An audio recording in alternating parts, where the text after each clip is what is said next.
Bom dia, boa tarde, muito boa noite, senhores aventureiros. Sejam muito bem-vindos à Taverna do Arcano. Eu sou o Barcelos Taverneiro e hoje falaremos de narrativa, falaremos de interpretação em jogos como Call of Cthulhu. Então, sem mais delongas, deixa o like nesse vídeo aqui, se inscreva no canal e vamos direto para a aventura.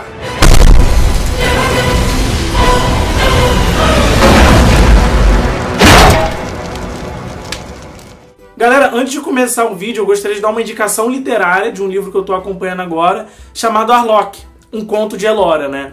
Esse livro ele trata-se exatamente de uma aventura que foi criada no universo de D&D primeira edição. Então é um livro que ele tem um caráter muito mais fantástico, como a gente gosta, que tem clérigo, tem ladino, que tem ali no universo dragões, reis, loucos.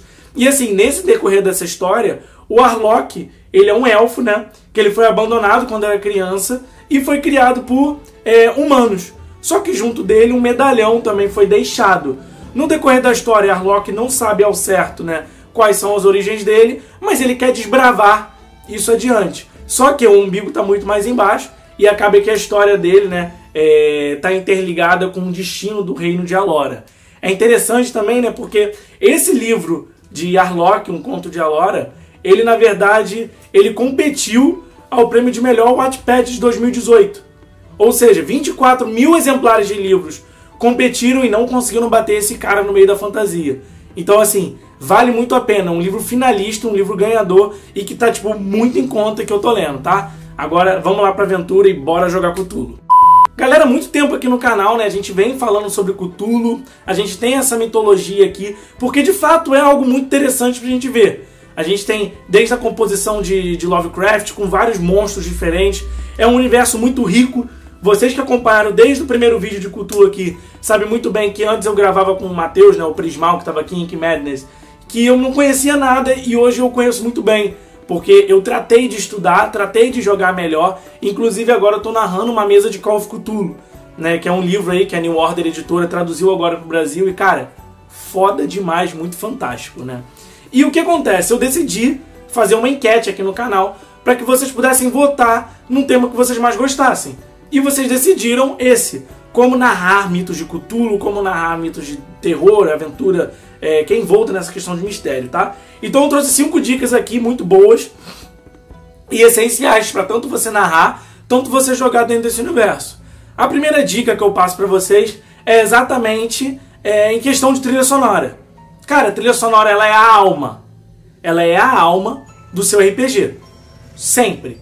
Só que, quando a gente observa terror, por exemplo, a trilha sonora de terror ele tem um ideal que os demais quase não têm. Ele é sucinto, ele passa tensão, passa ali um pouquinho de medo, passa um pouco de angústia. Quem assistiu aí alguns filmes como Nós, ou Halloween, ou Jason, ou né, Fred Krueger, o grande clássico por aí, e outros filmes de terror, sabem que todos os filmes de terror, eles tratam de uma trilha sonora marcante, que deixe você ali angustiado. E não diferente de já fazer com o nosso RPG. Eu tenho uma playlist que eu gosto muito lá no Spotify, chamado Call of Cthulhu. Entretanto, vários vídeos meus aqui têm essa trilha sonora também, que é importante você pôr. Porque ali o personagem ele fica mais imersivo, ele tem mais medo, ele tem mais aflição e ele não vai meter o louco. Diferente de eu botar uma trilha sonora, sei lá, de fantasia, de Senhor dos Anéis, que a pessoa fica animada pra fazer, você tem que fazer com que ele fique retraído. Por quê? Porque dentro do universo de terror é bem diferente. Porque você tem ali a figura de um humano. Você tem a figura ali de uma pessoa que ela é fragilizada comparada àquele ambiente. Ou seja, é muito diferente no universo que tem magos, feiticeiros, né, do que um universo que tem uma criatura que só a presença dela pode dar loucura. Então o jogador sempre vai jogar com o pé atrás e a trilha sonora vai impulsionar um pouquinho isso, tá? A segunda dica fica exatamente nessa questão de interpretação e narrativa. Quando você for jogar o jogo do Call of Cthulhu ou o jogo de Vampire, cara, foque 100% na interpretação, tá? Porque quanto mais interpretação o jogo tiver, mais interessante as coisas ficam. Esse é o fato. Na verdade, isso acontece para todo jogo, né? Nosso canal aqui ele é de interpretação. Mas a gente sabe que quando é terror, você precisa estar imerso naquilo. Então, assim, já põe uma regrinha básica no seu jogo. Ninguém mexe no celular naquela partida. Ponto. A menos que tenha acontecido alguma coisa na vida, alguém está precisando, está esperando uma ligação, alguma coisa assim. Mas tira isso. A interpretação tem que estar no auge ali. Porque quando a gente fala de Call of Cthulhu, né, esses mitos, na maioria são jogos de investigação. Então qual é o sentido de eu investigar um caso sem interpretar uma pessoa com muita densidade? Então assim, cria um background maneiro para cada personagem ali, cria um background maneiro para os seus NPCs e outra, interpreta bem. Mas não é interpretar bem, tipo assim, vocês estão entrando numa sala, a sala é escura. Não, fala exatamente cada ponto que tem na sala. Por quê? Porque quando você narrar que o cara tá entrando em Notre Dame e tem aquelas gárgulas lá dentro, os caras vão querer saber o que tem na gárgula, por que é feita daquela forma. Isso vai dar uma vazão muito boa quando você fala de jogo que é investigativo. A gente sabe que Call of Cthulhu tem toda essa questão de terror, mas a gente sabe que não tem como uma pessoa bater no Cthulhu. Então o objetivo é exatamente fazer com que ele não seja liberto, na maioria das vezes. Então assim, foca interpretação e background, sempre. Outra base muito boa para você botar nesses seus jogos de Cthulhu é exatamente a pegada do mistério. Como assim mistério, Barcelos? Como assim você fala de mistério de uma maneira tão simples? Por que é simples? A gente é acostumado a jogar no mundo do RPG, né, ali na fantasia, uma história mais entregue. O cara vai lá, entrega uma missão e você tem que ir atrás daquela missão.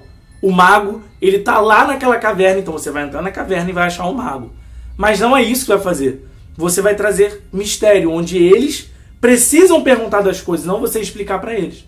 Entendeu mais ou menos a diferença? Não é, por exemplo, você explicando onde tá as pistas pro cara chegar lá e impedir que o ritual seja feito, impedir que a aventura pare, mas é exatamente você fazer com que ele procure, com que ele pergunte, e isso pega até outra interpretação aí no meio. Ele deixa de perguntar, quer dizer, você deixa de perguntar as coisas para ele, tipo, rola aí para ver se você vê, e você começa a esperar com que ele peça para fazer os cheques. Então assim, é de suma importância você entender que o mistério ele é importante no meio disso. Por quê?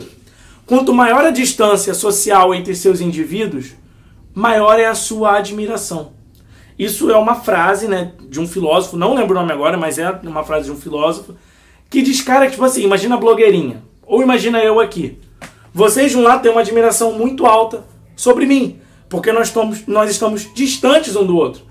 Mas se a gente começasse a se conhecer, ter melhor, vocês sabem que eu sou muito mais humano quanto vocês. Então, assim, a ideia por trás é você criar essa distância social entre o jogador e o objetivo. Entendeu? Porque aí se você põe um objetivo que é tão distante dele, ele se torna pequeno demais para chegar lá. Então ele começa a endeusar e achar que é difícil chegar lá. E a aventura ela começa a ter aquele ciclo que o camarada sabe que o que está sendo invocado é muito maior do que ele. Se fosse algo cotidiano, não, todo dia eu tô vindo aqui impedindo a vinda de Cthulhu, não, todo dia eu tô vindo aqui e matando os cultistas. Isso tornaria comum. Entende mais ou menos? É igual uma aventura que a gente vê medieval. Os caras estão tão acostumados a ir pra caverna, matar dragão, ou matar mago, ou matar orc, que pra eles, tipo assim, caguei, tô indo lá, tô tirando minha espada e indo. Só que você não vai fazer isso. Você vai deixar a distância do objetivo algo tão longe dele, que ele vai achar, tipo, cara, o que é aquilo, irmão? Não tem como, não tem cabimento. Porque entre um ponto e outro, você tem aqui no meio diversas coisas até ele chegar lá. Então, por exemplo, impedir a vinda de Cthulhu, correto? Aqui no meio você tem cultistas. Aqui, no início, ninguém sabe o que é Cthulhu, então eles vão descobrir no meio do caminho. Quando eles descobrirem no meio do caminho o que é Cthulhu, eles vão ter uma ciência, tipo assim, do que é aquela podridão, aquela loucura, o que é o nível de poder do Cthulhu. E vai ter arquétipos ali de pessoas que morreram enlouquecidas com os sonhos. Então aquilo ali vai se tornando uma visão tão longe do objetivo principal que você cria uma onda de mistério. Que você passa, ao invés de entregar a história, a eles quererem saber o que é a história. Então assim, cara, é a melhor jogada de filosofia que cola. Quanto maior a distância social, maior o objeto de admiração do observador, digamos assim. Então você vai fazer isso. Simples. Terceira dica, uma pegada infalível para você fazer. O quarto é exatamente aquilo que eu tinha dito antes. Você vai focar com que o jogador pergunte para você e não você pergunte para o jogador. Você não vai chegar para o jogador e falar assim, rola tal coisa para ver se você vê. Só se você vê que, tipo assim, que não tem possibilidade nenhuma, que o jogador é muito tapado ou que a campanha tá muito difícil. Mas o ideal é você capacitar eles para que eles possam perguntar mais, entendeu? Por exemplo, você botar um NPC no meio da aventura ali que tá indo com eles e você dá o exemplo para eles. Você quer uma coisa bem clássica? Você falar assim, sei lá, olha para trás agora, ou não se mexe. Se a pessoa fala para mim, olha para trás, instantaneamente eu olho. Se a pessoa fala não se mexe, eu fico parado. Correto? Eu acho que acontece com vocês também. Então, quando você põe um NPC na mesa dos caras para que eles possam interagir com eles, é normal que eles façam algumas coisas que aquele NPC faz. Então, por exemplo, se você bota um NPC ali no meio, que ele tem a característica principal, investigar, você vai dar vazão para que os jogadores imitem ele. Então, tipo, para os jogadores tapados, isso é bom você pôr ali, mestre, para que ele possa ter ali um ponto de visão do que fazer.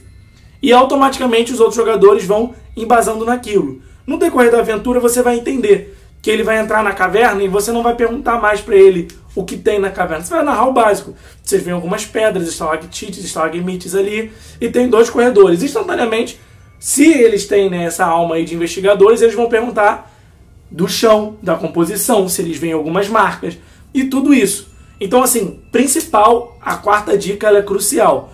Você pôr esse ponto-chave no seu jogo de terror. Porque isso tudo vai englobar. Vai ter ali a descrição, vai estar ali o objeto distante que causa medo, vai ter a trilha sonora e vai ter ali, né, ainda a busca. Eles querendo entender. E, obviamente, quando eles estão entendendo, eles vão olhar, sei lá, para uma... Pô, maneira essa caneca aqui. E quando eles quiserem observar melhor, você contar para eles de uma história... Tipo, quero fazer uma jogada aqui de história para saber onde foi feita essa caneca aqui e qual é a história dela por trás. E você explicar, destrinchar o que aconteceu, o cara olhar, tipo assim, e causar medo, causar mistério. O objetivo vai ser esse. Você vai unir essas 4, mas a gente não acabou, tô indo pra 5ª, tá? A 5ª função vai ser exatamente você causar dor.